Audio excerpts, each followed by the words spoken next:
Today's guest is Roger Savage from the UK, a return guest on the show, so be sure to listen to episode 31 as well to find out a bit more about Roger.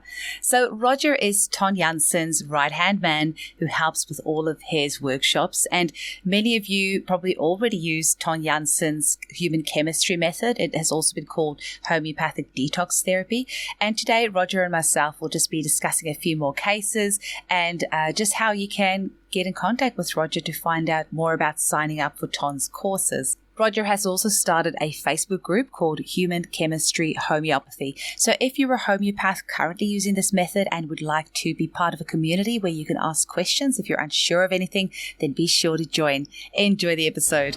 Welcome to the Homeopathy Hangout, where we discuss all things homeopathy from around the world. And now my mum and your host, Eugenie Kruger.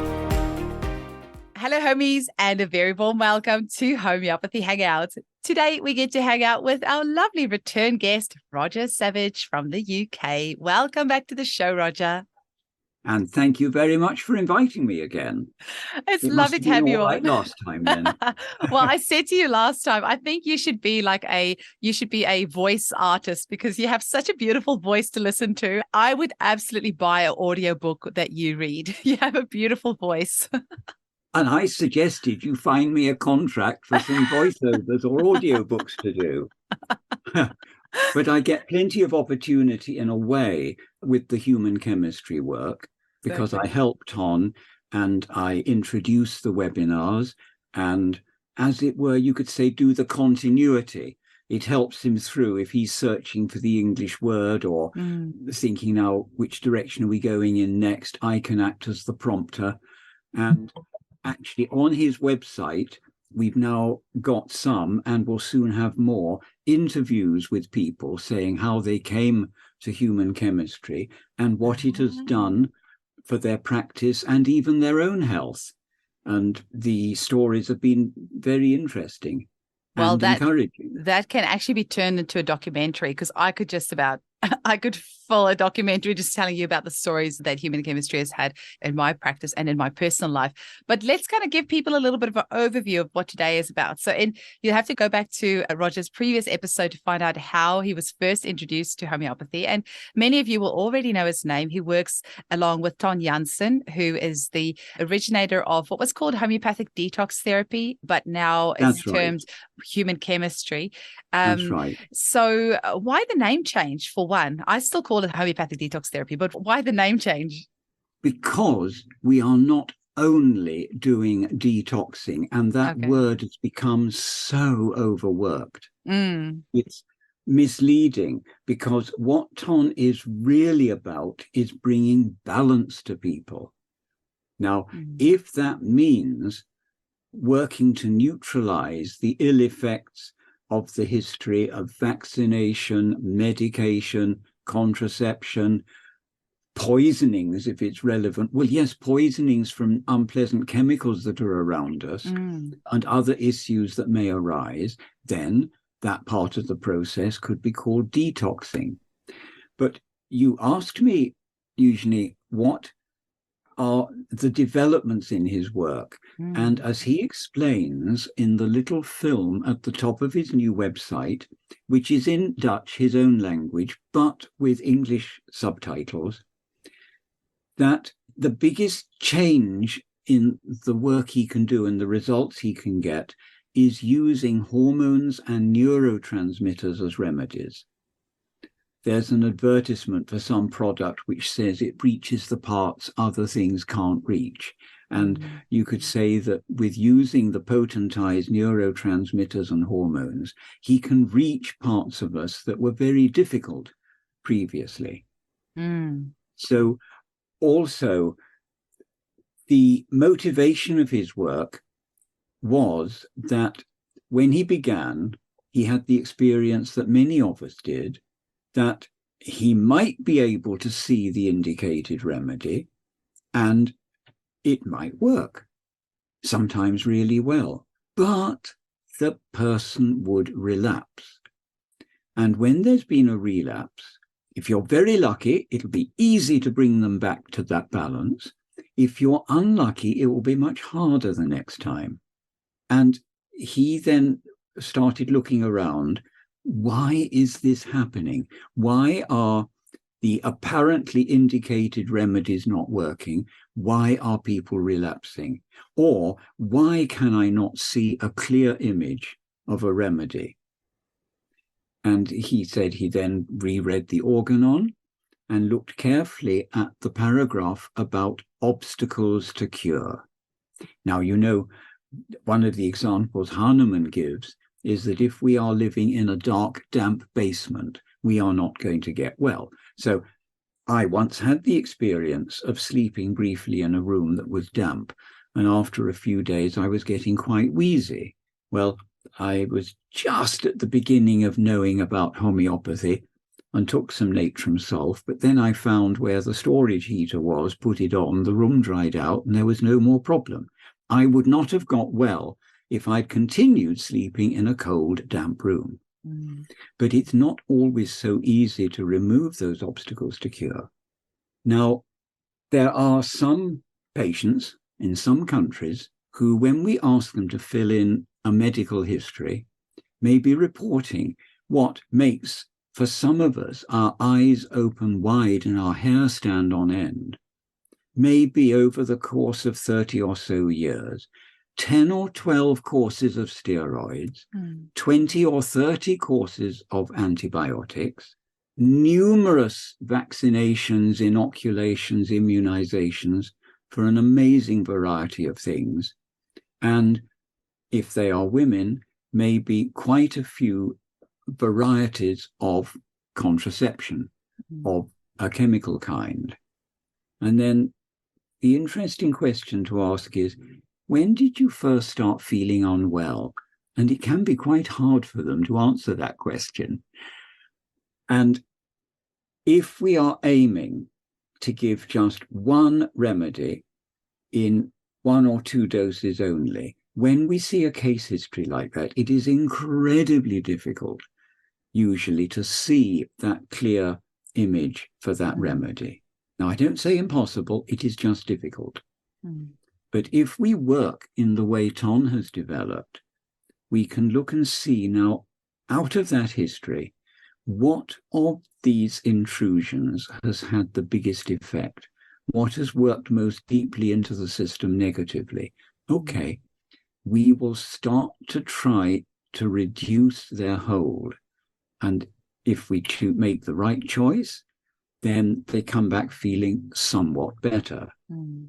And as we continue doing that, their vitality improves, their energy improves, and we start to be able to see clearly the image of the remedy they really need.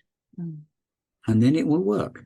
Now, has that been your experience? Oh, I mean, I am the hugest advocate for human chemistry. I think it was about 4 years ago that I started using it, because it was before this clinic, and I've been here 3 years, heading into my 4th year. And I have got gazillions of incredible feedback from clients. Actually, just this morning, I got another one. I mean, I get daily feedback from clients who've done the detoxes that's, it's been life-changing for them. And I would say the contraceptive detox is one of the ones that I get the hugest amount of feedback on, of women who, so when I get a woman these days, they come to see me for dysmenorrhea or period issues of any kind.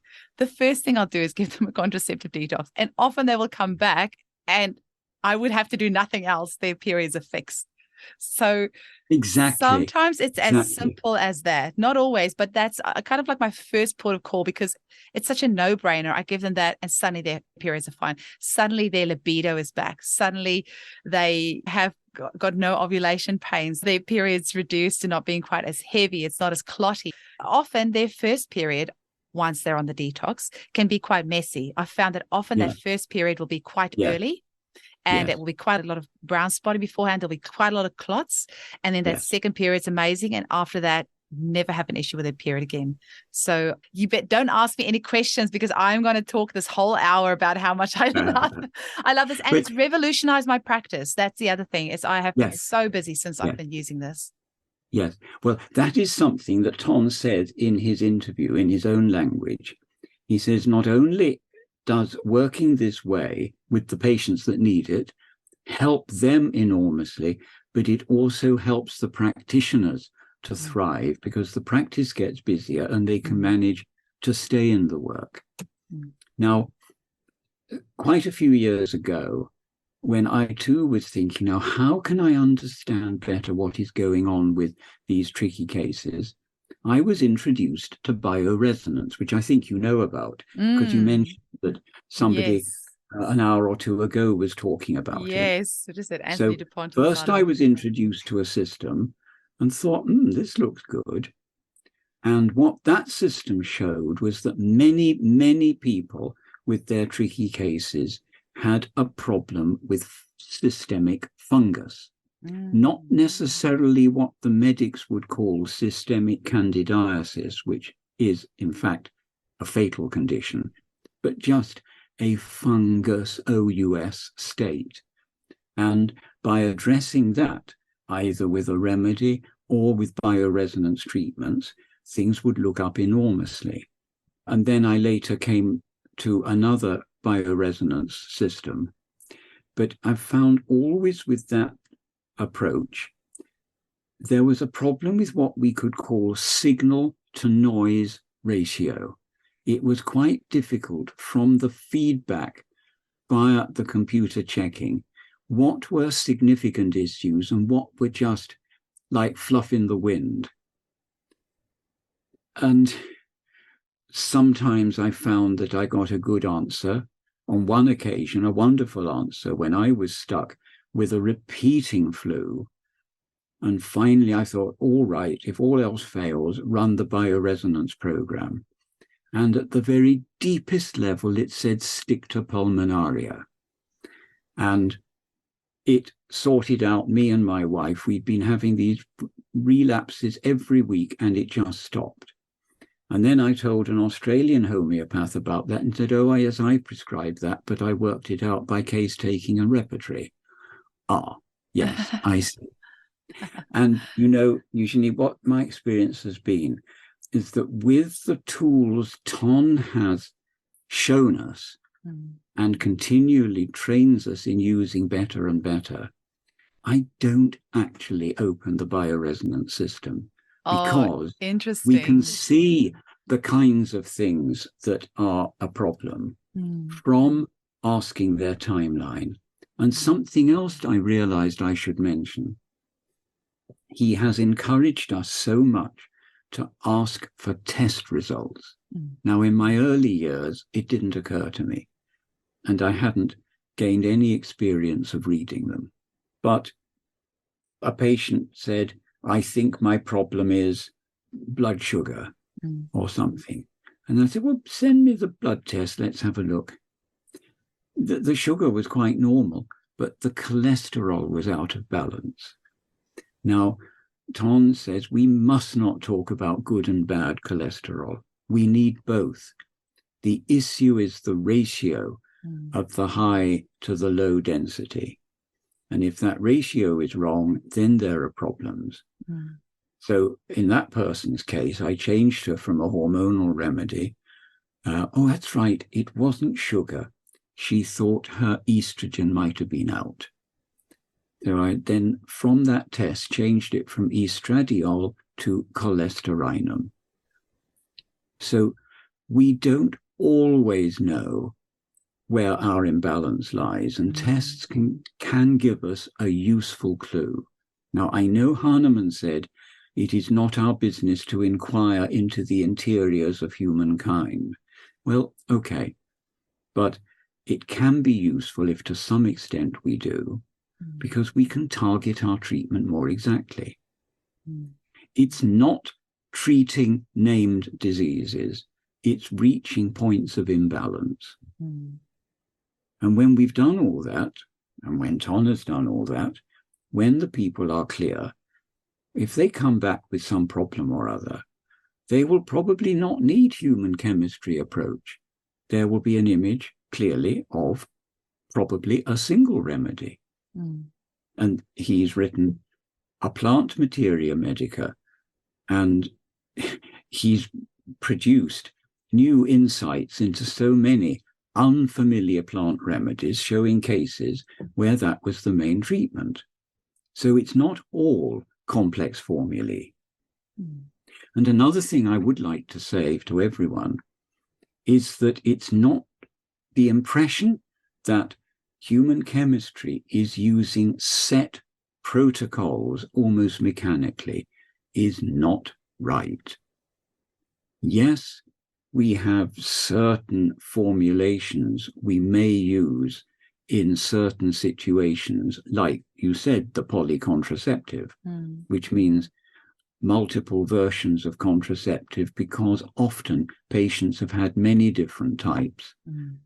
And so if we use a poly, it is the gentlest way of lifting their after effects out of the system. Although there are some set formulae like polycontraceptive, as Ton says, we individualize every case. And there was one last year in a webinar where he showed the case, he did S and then this and then this. And I said at the end deliberately, well, Ton, you made that look pretty easy, was it? He said, no, it was not. I had to think carefully at each stage, now what will be the next step that will work the best? So if we have become experienced, it looks easy, but the experience didn't come easily. So do we start with the steroids? Do we start with the contraceptive? So people think, he says, that you must always start with clearing the steroids. Yes, if they have had plenty of them, and if we can see an agitation in the system showing that those are still having their effect. But if somebody had 2 doses or applications of a steroid 20 years ago, well, things happen.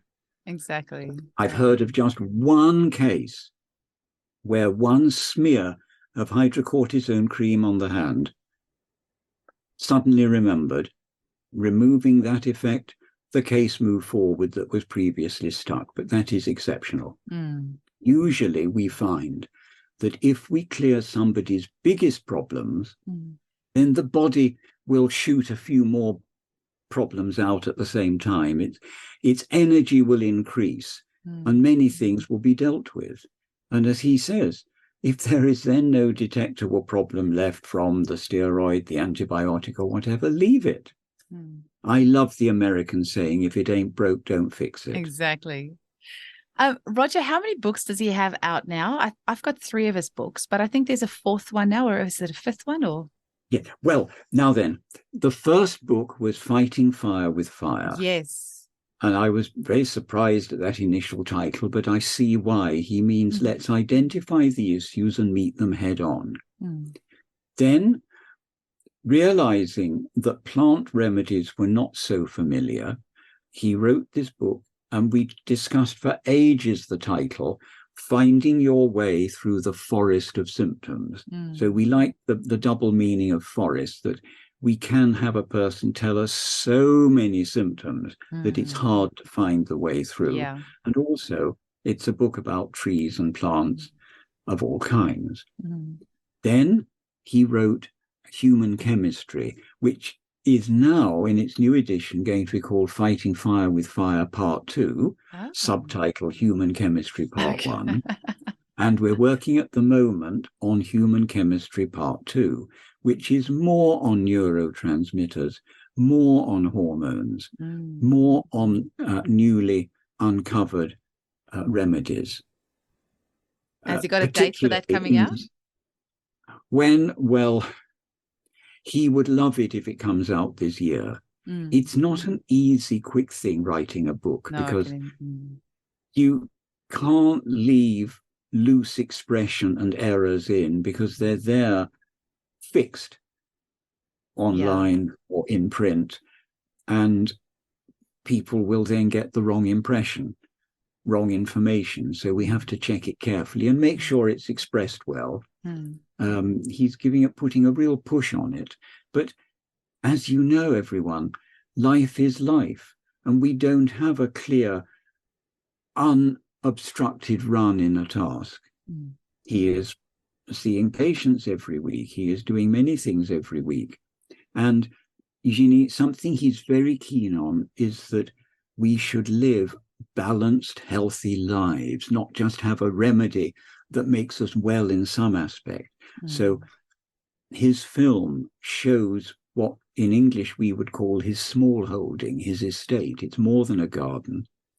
And their plan is to photograph it each month or do a little film and show how it develops through the seasons. Oh. So he likes to eat freshly picked food. And that is part of the health picture. That's beautiful. And talk to us a little bit about the courses. So you are his coordinator for his courses. For homeopaths who have not heard of this before, who want to start somewhere, where do they need to start and how do they get hold of you? Well, they need to contact me with my email address that you'll no doubt add to this broadcast at the end. And if they really are unfamiliar, they can take the foundation course, which is now pre-recorded. And if that causes questions, I will help them deal with it. And if there was a big number of these starters, Ton used to call them beginners, but I said, no, they're not beginners. Many of these people are experienced homeopaths, just looking at another way of working. So foundationers. And as soon as they're familiar with the basics of this way of working, then they join our main webinars, at the moment divided into intermediate and advanced, but even the intermediate are pretty advanced to me. So I think after this year, we may make it just one continuing group. See, when we began, he had to explain to us slowly and clearly what he meant by a treatment course. Nowadays, I find people come in and don't need hardly any explanation at all. But I'll give the explanation here. He used to write on the board, let us give them adrenaline 4x4. And I said, 4x4 what? And that is 4 potencies, 4 doses of each over typically 8 weeks. So then I made a change and said, let's call it 4x4x8. Okay, and people have picked this up now. So he likes to give, first of all, I should say he uses ascending potency, typically 30-200 M10M, but it might be 12-30-200 M, and very occasionally 6-30 200 M, or even 6-12-30-200. It will depend what the substance is and what picture a patient is presenting. And he uses the ascending potency because he heard of an experiment, not the sort I like and would never want to have any part of, that there were, I think it was mice, had some toxin in the system. And when they reached the 10M potency of the toxin, there was no problem left in their body. Now, I am absolutely against animal testing, but if somebody did it, they bear the responsibility, but it has given useful information, it must be admitted. And very, very occasionally he has found, or we have, that we need to take that up to a 50M, but usually 10M is enough. I've only once had gone up to 50M, and it was actually a client of mine who works with a holistic GP who does bioresonance as well, and they picked up that even though we had completed the 4x4 of the MMR vaccine up to the 10M, that there was still resonance there, and so we ordered the 50M in from a homeopathic pharmacy and gave that, and then after that it showed up on the bioresonance machine that it had been cleared. What a remarkable GP. Only once, she's pretty amazing. Pretty amazing. That is one remarkable person. I do have one interview on his website with an American GP who works with one of the homeopaths. She is Indian, so I think she has that's more open-minded anyway. Absolutely. Well, fantastic that there was a good use of that testing method, yeah, and the patient saw the benefit. Yeah, great. So yeah. 4 potencies means he would typically give one of these doses just twice a week. So a typical prescription would look like this: polysteroids, Monday and Thursday. And then if we've done a vigorous treatment, we like the one in between to be gentle. So polybowel plus Tuesday, Friday. And then perhaps poly antibiotics Wednesday, Saturday. And then on the Sunday, a remedy that suits the nature of the patient as a whole. And he likes to start the treatment with a miasmatic remedy, which means we have to be sure which miasm they're in. He said it begins the healing process. So by doing it twice a week, the body just has a chance to process each dose. And then usually then that means there'll be 2 weeks on a 30, 2 on a 200, 2 on an M, 2 on a 10M. But this can be varied. If it's more acute, it may be done in days. If it's a deep, long-term case with a lot of remedy courses needed, one will do it once a week, and the course will take 16 weeks or even occasionally 32 weeks. So there is individualized flexibility built in. I've read comments, since people vary so much in their sensitivity, how can it be right to do standardized treatments? The answer is they are not standardized in that sense. Every person is taken careful note of, but we have certain ways that experience has shown are likely to be able to relieve their load. Well, I have a question for you, Roger. What do we do with clients who cannot come off their medication? So say, for example, it is a young woman who is not in a steady relationship or whatever, and she wants to, or her husband said he doesn't want to get the snip. She is going to stay on hormonal contraception. So what do you do in a case like that? You wouldn't just do like the 8-week detox and then not give it again. What would you do for that? I will tell you very honestly, Ton Jansen would refuse to take the case. Oh, really? If they stay on the medication? That is his what Burnett called stop spot. Yeah. Others of us say, okay, understood. And what we can do is give, say, a 12C potency of that contraceptive to be taken after each dose of the material substance. What I've done is we've got a client that has to stay on his steroids quite long term. So what we are doing is I've done it a few different ways. One of the ways I did it is to tell her that every time for the first month, every day she takes her steroid, to take the 30C of the steroid alongside. That's right. And I always tell my clients, store the remedy literally where you store your medicine, and take it at the same time, because I'm trying to keep it as simple for them as possible. If I tell them, wait half an hour after you've taken the drug, or take it opposite ends of the day, they're just not going to do it. So I tell them, store your remedy next to the drug and just take them at the same time.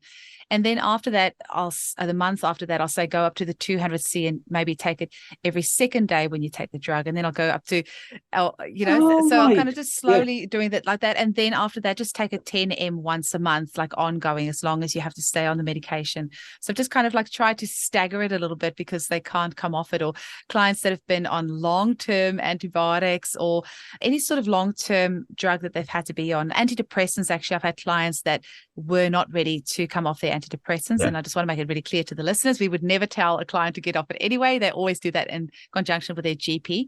But clients who were not ready to come off that, and so I would do that same thing, say take the antidepressant detox every time you take your drug, and then we kind of just stagger it from there. And I found that quite useful. And a client of mine who previously had tried to come off her antidepressants several times, but had too many brain zaps, so she had to stay on it, and was able to come off it really smoothly and beautifully with this detox. You've given me a really nice idea of an alternative way of using the slowly rising potency. Thank you, Eugenie. Oh, yay, yes, good idea. I'm glad. But what you're doing then is an example to us. It's just a variant of the same approach. And yes, everyone, we do not suddenly take people off their drugs. And in the case of SSRIs, as Ton says, this weaning must take at least 32 weeks, which is about 8 months, isn't it? It is a slow, gradual process because the body has to learn to create those substances within itself. Same thing with steroids. We don't say, right, you can stop that poisonous stuff. But as you say, slowly, gradually, by using either the steady 12 or the steady 30 or the rising potency, but yours is a nice way of doing it. What will happen is that will encourage the body to create its own cortisone again. And the patient themselves will say, I don't feel I need this so much. I can cut it down. Ask GP, and GP says, well, yeah, all right, if you're feeling good, do it. And then slowly, gradually, as you say, the antidepressant, the steroid can be gradually phased out. And that's the safe way. And the remedy will do more than that. It will boost their well-being. So it will minimize the unwanted effects of the drugs, increase the desired effects, but also make them less dependent. I know you're the guest here, but can I share another story with you? Please. Like I said, it's been about 4 years that I've been doing the human chemistry. Unfortunately, in Australia, due to the no jab, no play, the children can't go to daycare here if they have not had their Vs. Yes. And unfortunately, that has meant that we have done, thank goodness that we have the human chemistry method to use, because in all the 4 years and out of the hundreds of children that I've supported through this, and adults who then, once things were mandated here with our recent pandemic, it felt like that was all I was doing, is just dishing out support for people so that they would not have reactions. And in all of this time, I can say hand on heart, I've never had a client who's had a reaction when they have done this protocol with me, except recently, a lady who did not want to go, who's a health practitioner herself, but she's got twins.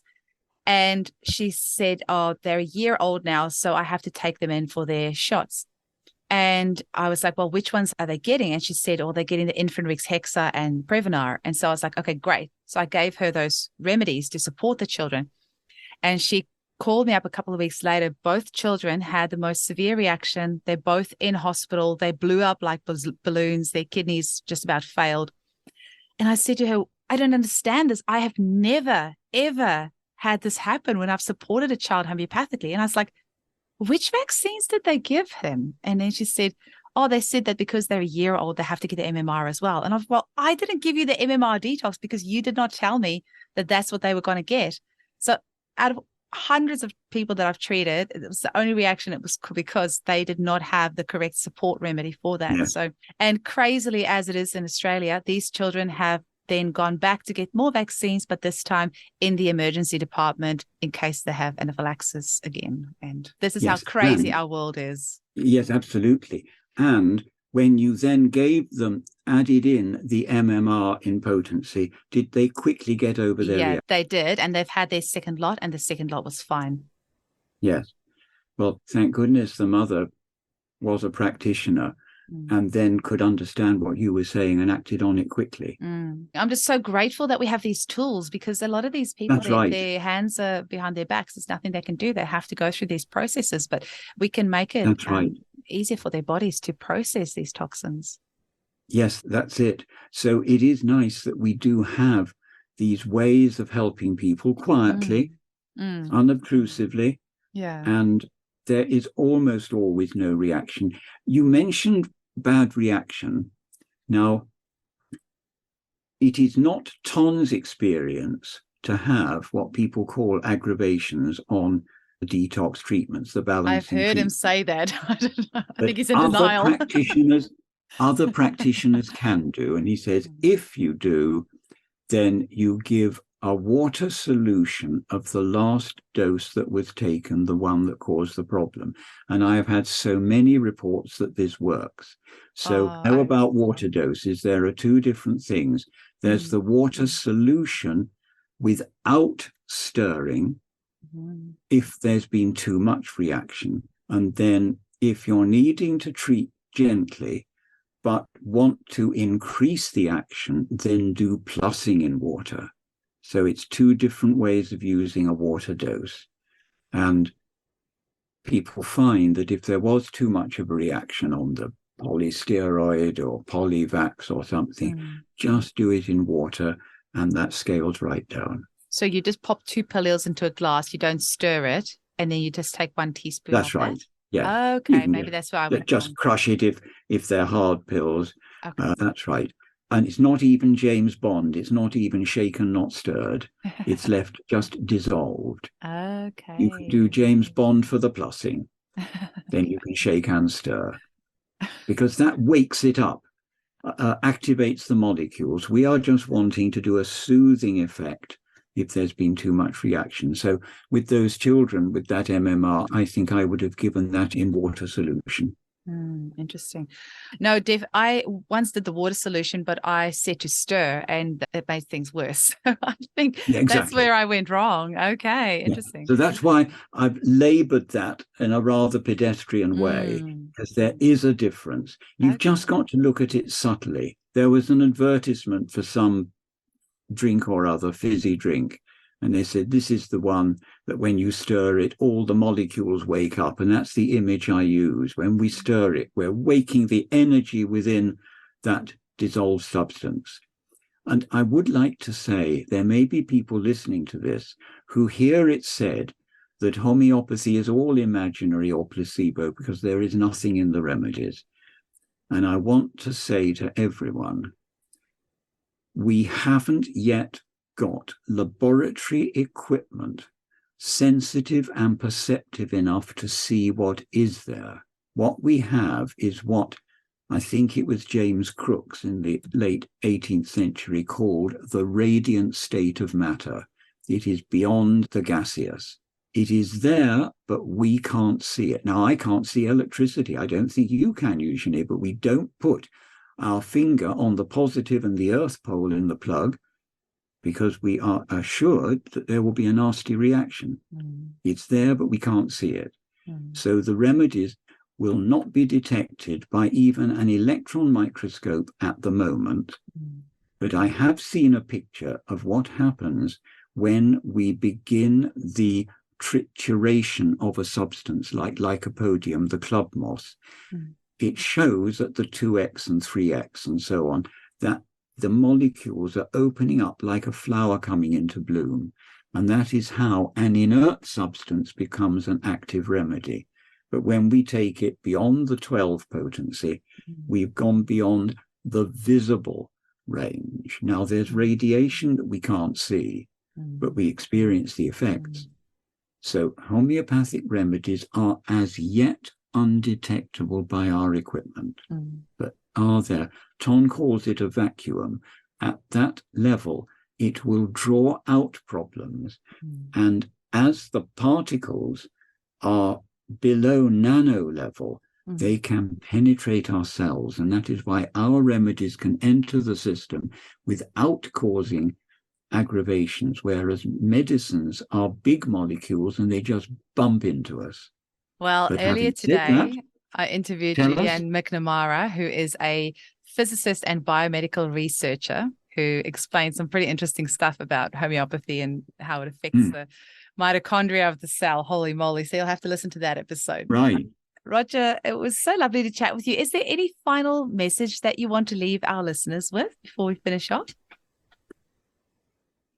If any of your listeners are interested patients, we now have a Facebook group called Human Chemistry Homeopathy that you would be welcome to join. That is not a group where we prescribe, nor do we advise remedies, but people can discuss their experiences or ask questions, which we answer in a general way. That group is also of interest to practitioners, because as one said to me, it's been really nice and helpful to see our work from the patient's perspective. And it was a patient who urged me to open that group. And within a week, it already had 120 members. I haven't looked to see how many we've got. So any of you who would like are most welcome. And wonderful. for any homeopath who would like to take our training, please do contact me. In a week's time, we have the first of our main webinars of the year, and that will be on trauma and dependency. Wow. And then 2 weeks later on understanding blood tests. Incredible. Well, I'll put the email in the show notes, but for anyone listening, Ton Jansen seminars at rogersavage.uk. So it was lovely to chat with you again, Roger. I'll work on getting that audio for you so you can read some books. Oh, yes. Thank you very much. And really nice to have an opportunity to meet up again. Thank you. All the best. Thank you. Thank you.